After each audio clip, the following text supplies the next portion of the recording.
ഇത് കർണാടകയിലത്തെ ചെറിയൊരു സ്കൂളാണ് കേട്ടോ, ഗവൺമെൻറ് സ്കൂളാണ്. ഇത് കാണുമ്പോൾ ഞാൻ 7ാം ക്ലാസ് വരെ പഠിച്ച അതേ സ്കൂളിൻ്റെ ലുക്ക്. ഓട് മേഞ്ഞ് നല്ല തണുപ്പായിരിക്കും എൻ്റെ ഉള്ളിൽ നിന്ന് പഠിക്കാനായിട്ട്. കാരണം ഫോറസ്റ്റ് ഏരിയ അല്ലേ, നിറച്ച് മരങ്ങളാണ് ചുറ്റും.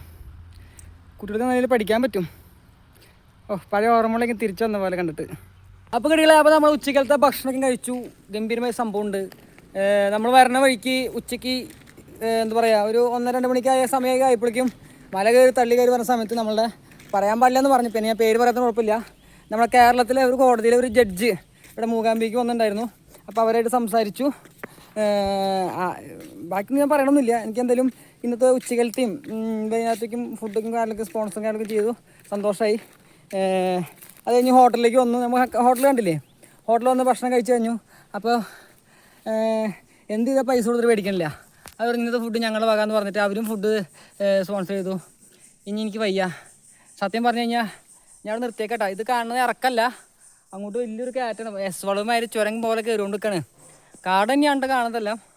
അപ്പോൾ എന്തായാലും അങ്ങനെ കുറച്ച് കാലൊക്കെ എന്തായാലും നമ്മളാ ചെറിയ ജഡ്ജിന് എൻ്റെ വക ബിഗ് സല്യൂട്ട്. വളരെ നന്ദി, താങ്ക്സ്. എനിക്ക് അപ്പോൾ പറയാൻ പറ്റിയില്ല, ഒരു ഫാമിലി മൊത്തം ഉണ്ടായിരുന്നു. പറഞ്ഞായിരുന്നു, എന്നാലും ഒന്നുകൂടിയും പറയണു. അപ്പോൾ എന്തായാലും സപ്പോർട്ട് ചെയ്ത് കൊടുക്കുന്ന എല്ലാവർക്കും 1000 നന്ദി. അപ്പോൾ നമ്മൾ യാത്രകൾ മുന്നോട്ട് പോകുന്നു. അപ്പോൾ എന്തായാലും കൂടെ കൊടുക്കോ. അടുത്ത എന്തെങ്കിലും കിട്ടാന്ന് വെച്ച് കഴിഞ്ഞാൽ ഇതിലെ ഇടയാം, അല്ലെങ്കിൽ അടുത്ത വീട്ടിൽ ഇടയാം. ഓക്കെ, കണ്ടില്ല ഗൈസ്, ചെറിയൊരു ചുരം ഇങ്ങനെ കയറിക്കൊണ്ട് കണ്ടാ.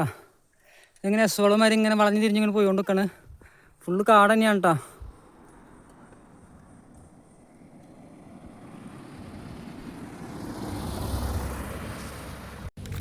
അപ്പോൾ കിട്ടികളെ, അപ്പോൾ നമ്മൾ കുന്നും മലയും കയറി നമ്മളെന്ന് വെച്ചാൽ ഞാനും വെല്ലമോളും മൂകാംബിക ടെമ്പിളിലെ കവാടത്തിൻ്റെ അവിടെ എത്തിയിട്ടാ. അപ്പോൾ എന്തായാലും അടിപൊളിയല്ലേ. അപ്പോൾ അടുത്ത വീട്ടിൽ നമുക്ക് ഇനി പൊളിക്കാം. ഇനി മൂകാംബി ആയിരിക്കും. ഓക്കെ, ഇനി മൂകാംബി വിശേഷങ്ങളൊക്കെ ആയിട്ട് നമുക്ക് 2 ദിവസം കൂടെ കൂടിയിട്ട് പോവാം. Okay, by.